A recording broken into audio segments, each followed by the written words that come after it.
നമ്മളിന്ന് വൈകുന്നേരം ആയപ്പോൾ ഒന്ന് പുറത്തേക്ക് ഇറങ്ങാൻ കരുതിയിട്ടാ.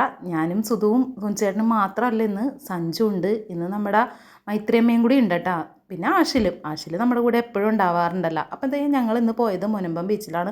അവിടെ ചെന്നപ്പോൾ ഉണ്ടെങ്കിൽ ഭയങ്കര കാറ്റ്, ഒരു രക്ഷയില്ലാത്ത കാറ്റെന്ന് വെച്ചാലേ എന്തോ ഇന്നത്തെ ദിവസം ഭയങ്കര കാറ്റും വെള്ളം കൂടുതലും ഒക്കെ ആയിരുന്നു എന്ന് പറഞ്ഞു. അപ്പോൾ ദൈവന്മാരുടെ ഷർട്ട് ഊരിയിട്ടിട്ടുള്ള പ്രകടനമൊക്കെയാണ് നിങ്ങൾ ഈ കാണുന്നത്. പ്രകടനമൊക്കെ കഴിഞ്ഞ് കഴിഞ്ഞപ്പോഴേക്കും നമ്മൾ അവിടെ നിന്ന് വേഗം തന്നെ നമ്മുടെ മെയിൻ പരിപാടിയായ കഴിക്കലിലോട്ട് കിടന്നു. അങ്ങനെ ഞങ്ങൾ ആദ്യം തന്നെ ഉപ്പുമാങ്ങ മേടിച്ച് കഴിഞ്ഞപ്പോഴേക്കും അമ്മക്ക് ഉപ്പുമാങ്ങ അത്ര ഇഷ്ടമൊന്നുമല്ല. എന്നാലും ഈ ബീച്ചിലമ്മ ആദ്യമായിട്ടാണ് വന്നത്, മുനമ്പം ബീച്ചിൽ. അങ്ങനെ ഉപ്പുമാങ്ങ കഴിച്ച് അത് കഴിഞ്ഞ് കപ്പയും പോട്ടിയും കപ്പയും മീൻകറിയും അങ്ങനെ അതൊക്കെ കഴിച്ച്, പിന്നെ ബജ്ജി കഴിച്ച്. അങ്ങനെ അതൊക്കെ കഴിഞ്ഞ് കഴിഞ്ഞപ്പോഴേക്കും നമ്മൾ ഇന്നൊരു കഴിക്കൽ വീഡിയോ ആണെന്ന് തോന്നണ്ടല്ലോ നിങ്ങൾക്ക്. ഇന്ന് പുറത്തേക്ക് ഇറങ്ങിയിട്ടുണ്ടെങ്കിൽ നമ്മുടെ പ്രധാന ഉദ്ദേശം സ്ഥലം നൈസായിട്ട് കാണുക, പിന്നെ ഭക്ഷണം കഴിക്കുക. അവിടെ എന്താണുള്ളത് അത് ഇവിടുത്തെ സ്പെഷ്യലുകൾ കഴിക്കുക.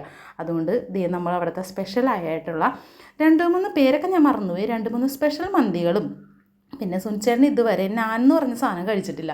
അമ്മക്ക് ചപ്പാത്തി മതി എന്ന് പറഞ്ഞാൽ അങ്ങനെ ചപ്പാത്തിയും പിന്നെ പനീർ കറിയും അങ്ങനെ അതൊക്കെ മേടിച്ച് കഴിച്ച്. അപ്പോൾ അവിടെ ടർഫിൽ കളിയൊക്കെ നടക്കണ്ടായിരുന്നു കേട്ടോ. അങ്ങനെ കളിയൊക്കെ കണ്ട് ഞങ്ങളുടെ ഇന്നത്തെ ദിവസം ഞങ്ങൾ അടിച്ച് പൊളിച്ച്. അപ്പോൾ അടുത്ത വീഡിയോ കാണാം. ബായ്.